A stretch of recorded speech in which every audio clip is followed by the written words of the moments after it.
Hello बच्चों, तो finally कक्षा 8 में विषय गणित वार्षिक परीक्षा 2025 राजस्थान बोर्ड का असली प्रश्न पत्र लेकर आ चुके हैं।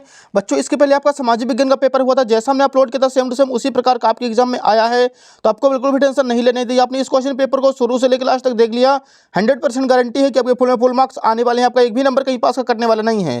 तो चलिए बच्चों, बिना टाइम वेस्ट किया देखिए, सबसे पहले दिया गया है बहुविकल्पी प्रश्न, निर्देश दिया गया नीचे सही विकल्प चुनकर उत्तर लिखिए। प्रत्येक प्रश्न के लिए 1 अंक निर्धारित है। प्रश्न क्रमांक 1 है, निम्नलिखित में गुणन के अंतर्गत किस गुणधर्म का उपयोग करेंगे? इसका आंसर हो जाएगा ऑप्शन नंबर बी, गुणात्मक तत्समक। प्रश्न 2 है, समीकरण 2y बराबर 5y माइनस 21 का हल होगा। इसका आंसर हो जाएगा बच्चों ऑप्शन नंबर सी, 7। प्रश्न 3 है, 23 के घन में इकाई का अंक होगा। इसका आंसर करना बच्चों ऑप्शन नंबर सी, 7। प्रश्न 4 है, 120 का 20% होता है। तो इसका आंसर हो जाएगा बच्चों ऑप्शन नंबर बी, 27। अगला प्रश्न 5वां है, 3 सेंटीमीटर लंबाई वाले घन का पृष्ठीय क्षेत्रफल होता है। इसका आंसर हो जाएगा option number C, 54 centimetre square. तो बच्चों यहाँ पे प्रश्न क्रमांक 1 से 5 तक क्वेश्चन अपने कंप्लीट हो चुके हैं। इसका आप लोग स्क्रीनशॉट ले लीजिए, आपको अच्छे तरीके से इनके आंसर याद कर लेने हैं। नेक्स्ट देखिए बच्चों, यहाँ पर रिक्त स्थानों की पूर्ति कीजिए। प्रश्न क्रमांक 6 से 10 तक दिए गए हैं।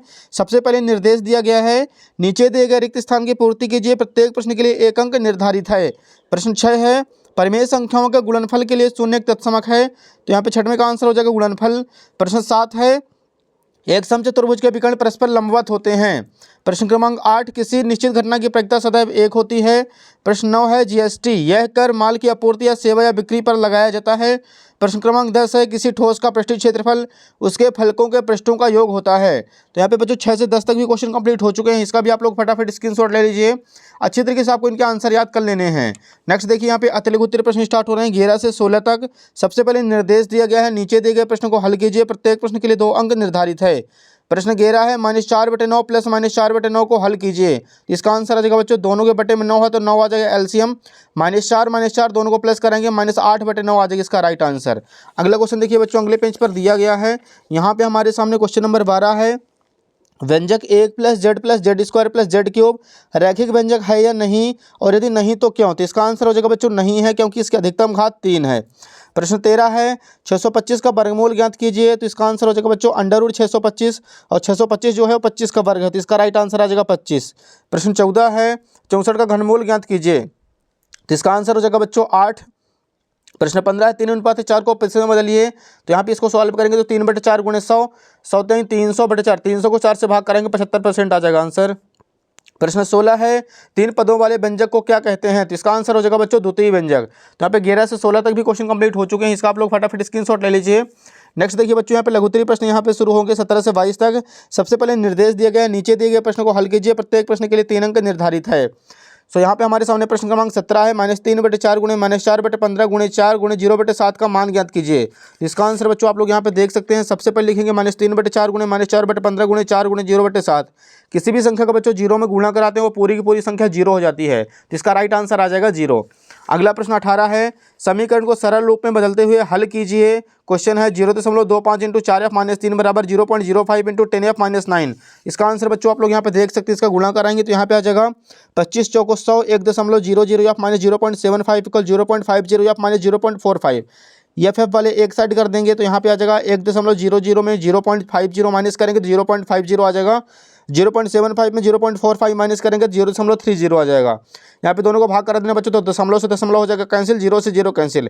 3 में 5 का भाग कराएंगे तो यहाँ पे आ जाएगा 0.6, इसका परफेक्ट आंसर एफ की वैल्यू आ जाएगी। इसका आप लोग स्क्रीनशॉट ले लीजिए, अच्छी तरीके से आंसर आपको इसका याद कर लेना है। अगला प्रश्न देखिए, यहाँ पे हमारे सामने प्रश्न क्रमांक 19 है, जब एक पासे को फेंका जाता है तो 4 से बड़ी संख्या प्राप्त करने की प्रायिकता ज्ञात कीजिए। इसका आंसर देखिए बच्चों, यहाँ पे सबसे पहले लिखेंगे अनुकूल परिणाम बराबर 2, कुल परिणाम बराबर आ जाएगा 6। प्रायिकता का सूत्र था अनुकूल परिणाम बटे कुल परिणाम। अनुकूल परिणाम 2 है, कुल परिणाम 6, 2 1 कम 2 2 3 6, 1/3 आ जाएगा इसका राइट आंसर। अगला प्रश्न 20 है, एक थैले में 4 लाल गेंदें 2 पीली गेंदें थैले के अंदर से बिना देखे एक गेंद निकाली जाती है। एक लाल गेंद प्राप्त करने की प्रायिकता क्या होगी? इसका आंसर देखिए बच्चों, यहाँ पे हमारे सामने सबसे पहले लिखेंगे अनुकूल परिणाम बराबर 4, कुल परिणाम बराबर 6। प्रायिकता बराबर सूत्र होता है अनुकूल परिणाम बटे कुल परिणाम। अनुकूल परिणाम 4 है, कुल परिणाम 6, 2 से काटेंगे तो 2 4 2 3 6, इसका राइट आंसर आ जाएगा 2/3। इसका भी आप लोग स्क्रीनशॉट ले लीजिए। अगला प्रश्न देखिए बच्चों, प्रश्न क्रमांक 21 वह सबसे छोटी संख्या ज्ञात कीजिए जिससे 704 को भाग देने पर एक पूर्ण घन बन जाए। इसका आंसर आप लोग यहाँ पे देख सकते हैं। हमारे सामने सबसे पहले 704 का काला रंग यहाँ पे एलसीएम। 2 के 3 पेयर मिल जाएगी, 11 का पेयर नहीं मिलेगा तो लास्ट में यहाँ पे लिखना आता हुआ सबसे छोटी संख्या 11 है, जैसे 704 को भाग देने पर भागफल एक पूर्ण घर बन जाता है। तो वजह का उत्तर क्रमांक 21, इसका भी आप लोग स्क्रीनशॉट ले लीजिए। अगला प्रश्न 22 देखिए, किसी संख्या को दोगुना करने पर 100% की वृद्धि होती है, यदि उस संख्या को आधा कर दें तो कितने % की हानि होगी। इसका आंसर देखिए बच्चों यहाँ पे लिखना हमें, यदि किसी संख्या को दोगुना करने पर उस संख्या में 100% की वृद्धि होती है तो उस संख्या को आधा करने पर उस संख्या में 100/2 यानी 50% की हानि होगी। यह हो जाएगा उत्तर क्रमांक 22। अगला प्रश्न देखिए बच्चों, यहाँ पे दीर्घोत्तरीय प्रश्न दिए गए हैं 23 से 26 तक। सबसे पहले निर्देश दिया गया है, नीचे दिए गए प्रश्न को हल कीजिए, प्रत्येक प्रश्न के लिए 5 अंक निर्धारित है। प्रश्न 23 है, समलंब चतुर्भुज PQRS में x का मान ज्ञात कीजिए। तो इसका आंसर आप लोग यहाँ पे देख सकते हैं बच्चों, हमारे सामने इसका सॉल्यूशन है। एंगल P + Q = 180 डिग्री, आसन्न कोण की परिभाषा लगा देनी है, दोनों को प्लस करा देना है। तो यहाँ पे आ जाएगा x - 20 + x + 40 = 180। x प्लस करेंगे 2x और यहाँ पे 40 में 20 माइनस करेंगे प्लस का 20। अब 180 में 20 माइनस कर देंगे बच्चों 160 आ जाएगा, और 160 को 2 से भाग करेंगे तो इसका राइट आंसर आ जाएगा 80 डिग्री। इसका आप लोग स्क्रीनशॉट ले लीजिए, अच्छी तरीके से आपको याद कर लेना है। अगला प्रश्न देखिए 24 नंबर है, एक माली 625 पौधे ऐसे लगाना चाहता है जिससे कि प्रत्येक पंक्ति में उतनी ही पौधे आएं जितनी की पंक्तियों की संख्या हो। पंक्तियों की संख्या और प्रत्येक पंक्ति में पौधों की संख्या ज्ञात कीजिए। इसका आंसर देखिए बच्चों यहाँ पे हमारे सामने है, 625 करा देने एलसीएम, 5 से काटेंगे 125 बार में, फिर 125 को 5 से काटेंगे 25 बार में कटेगा, 25 को 5 से 5 एकम 5। तो अतः पंक्तियों की संख्या और प्रत्येक पंक्ति में स्तंभों की संख्या √625। यहाँ पे 5 के 2 पेयर आ जाएंगे, 25 पौधे, इसका आ जाएगा राइट आंसर। इसका भी आप लोग स्क्रीनशॉट ले लीजिए। अगला प्रश्न देखिए बच्चों 25 नंबर है, 2a² + 3b का होल स्क्वायर को सरल कीजिए। इसका आंसर ये रहा बच्चों हमारे सामने, आपको इसका स्क्रीनशॉट ले लेना है।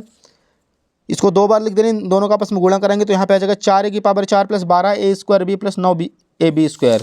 अगला प्रश्न देखिए 26 से लास्ट क्वेश्चन, 21 सेंटीमीटर चौड़ाई वाले एक आयताकार कागज को चौड़ाई के अंदर से मोड़कर 5 सेंटीमीटर त्रिज्या वाला एक बेलन बना जाता है, उसका आयतन ज्ञात कीजिए। ये देखिए बच्चों इसका सॉल्यूशन सबसे पहले लिखेंगे जो दिया है इसमें। ऊंचाई दी गई है h = 21 सेंटीमीटर, त्रिज्या r = 5 सेंटीमीटर। बेलन का आयतन होता है πr²h, पाई की वैल्यू 22/7 गुणे r की वैल्यू 5 × 5 × 21। इसको सॉल्व करेंगे तो यहाँ पे आ जाएगा बच्चों 22 × 5 25 × 3, 25 3 75, 75 × 22 से करेंगे 1650 सेंटीमीटर क्यूब आ जाएगा इसका राइट आंसर।